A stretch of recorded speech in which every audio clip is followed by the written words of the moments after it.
Green chikunure mutation. So ito naman po yung ating pag-uusapan sa video nito. At ganoon din po yung katanungan ng ating kahabi na si Efren 15. Boss, next mo ang GCC. TY po, God bless. So, okay po, so yun din po ang katanungan ng ating kahabi na si Boss Igrado. Okay po, sunod idol GCC naman, meron ako. Okay po kahabi, at si kahabi Apple 123 GCC at ALPS 2 pwede benta ng CWR folder. Okay po mga kahabi, so yun po yung ating pag-uusapan sa video nito.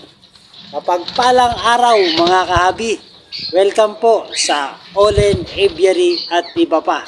At ganun din po sa mga bagong viewers na napadaan dito at sa nagustuhan ninyo yung ganitong topic, ay humingi ako ng favor. Please subscribe my YouTube channel, Olen Aviary at iba pa. Okay po mga kahabi, so yung pag-uusapan natin yung magagandang mutation ng GCC o yung Green Chikunure. So marami pong uri ng kunure mga kahabi, pero isa ito sa mutation ng kunure, yung Green Chick. Okay po.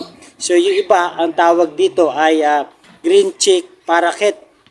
Okay po. So alamin muna natin yung Green Chick Parakeet na also sometimes known as the Green Chikunure. Okay po. So ang binomial name nito mga kahabi ay Perhura mollinae. Okay po. It is found, ito po ay matatagpuan sa Argentina, Bolivia, Brazil, and Paraguay. Okay po. So yung conservation status po nito ay least concern na po ayon sa pag-aaral ng International Union for Conservation and Nature. Okay po. So ang ano po nito, ang status po nito ay CITES Appendices 2. Okay po. So yun po ang category nitong Green Chikunure. Okay po. So marami pong klase ng mutation ng Green Chikunure. So hindi ko na po i-alphabetical. So ito na lang po yung mga mutation ng Green Chikunure.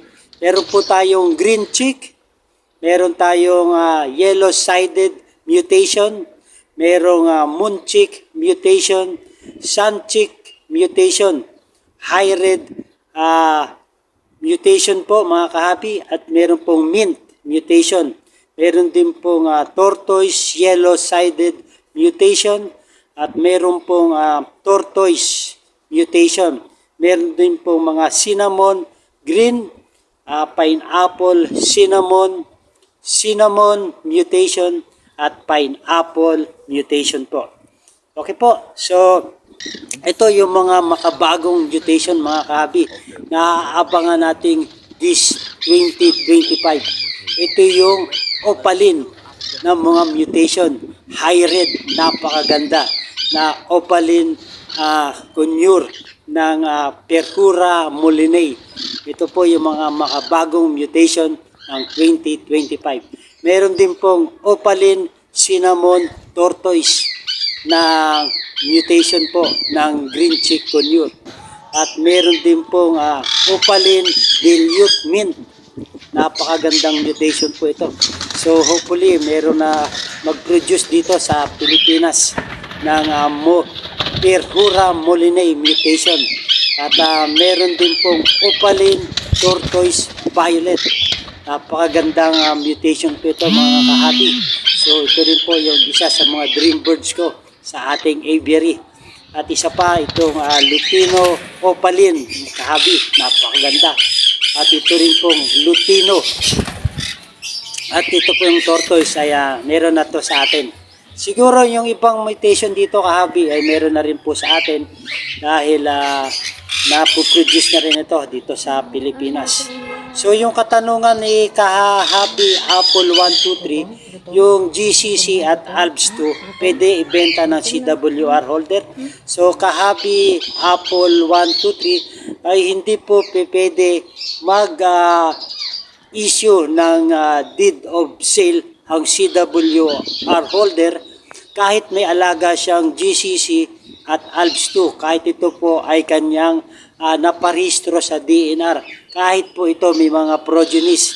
Okay po, paglilinaw ko po Kahabi, dahil ang GCC po at ALPS 2 ay nasa CITES appendix. Okay po, so ang i-issue lang ng deed of sale nito ay ang legal source natin na pwedeng pagkunan ay ang W farm permit holder.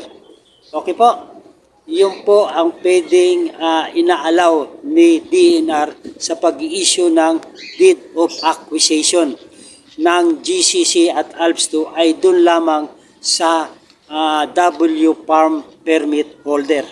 Okay po, so yun po yung ating topic ngayon Kahabi regarding po sa green chick conure mutation. So ngayong 2025, napakaganda ng mga mutation.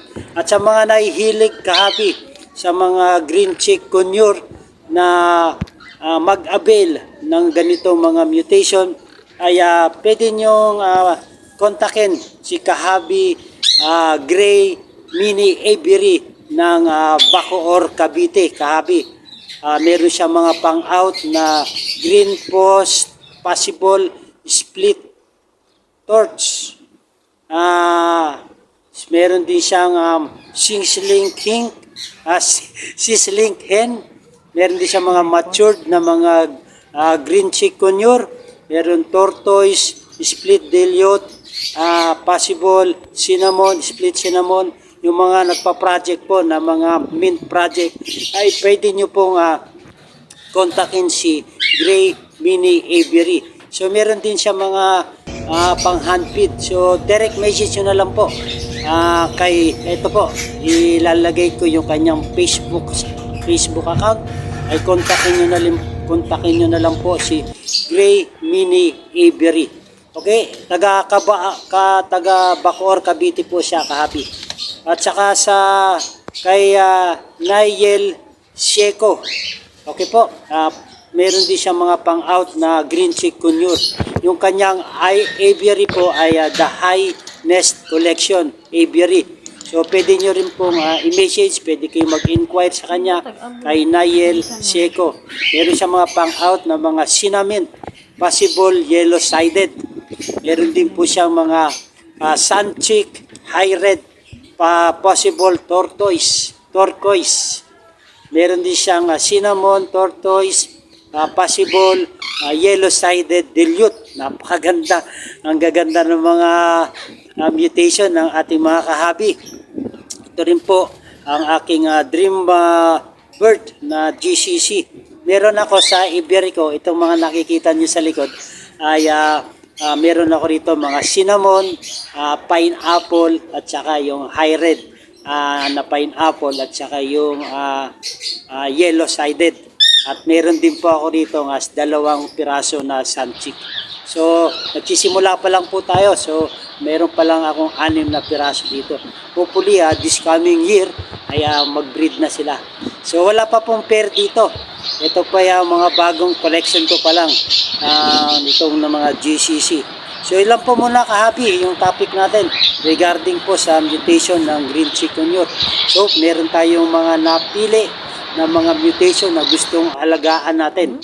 So, boss, Igrado, ito na po yung mutation na gusto nyong ay topic natin. At ganun din po kay April 15.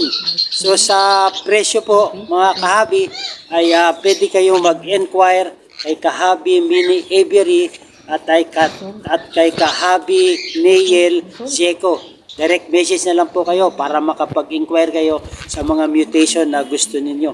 Ito mga mutation nito ay ating lang isinare sa inyo para makita natin kung anong uri ng mutation yung hawak nyo. Baka meron kayong mga green chikunyor dyan na hindi nyo pa alam yung mutation, baka nandito na po sa nabanggit natin. Okay po mga kahabi, maraming po salamat. At kung nagustuhan ko yung video na to, humingi ako ng favor, please subscribe my YouTube channel, Olen Avery at iba pa. At kung gusto niyo ganitong usapin, don't forget to click the notification bell para ma-update po tayo sa mga video nating i-upload regarding po sa buhay mag-ibon. Okay po mga kahabi, so nais ko rin pong shoutout ang ating mga subscriber dyan, mga silent viewers. Maraming pong salamat sa inyo. At shoutout po sa ating mga kahabi na si Melchor Advencula. Shoutout po sa inyo. At si kahabi Romel J. Jimenez. Shoutout din po sa inyo. At kay kahabi Aaron Aguirre. At kay kahabi Rico Roque. Shoutout po sa inyo. At kay kahabi Bros Igrado. At kay kahabi Mick Sabido. Maraming po salamat sa inyong suporta mga kahabi sa ating YouTube channel. So mga kahabi, ito lang po muna yung ating topic regarding po sa green chick mutation. So napakaganda ng mga mutation. So tayo na lang po ang mamili kung anong mutation ang gusto nating alagaan, kung gusto nating i-breed. Okay po, sa akin napakaganda ng mga opalin. Ang ganda, sana hope of this day makakuha tayo ng ganitong uri ng green chick conure. Okay po, maganda ang buhay pag may alagang ibon sa ating bahay. Okay po, mabuhay and God bless. Thank you for watching.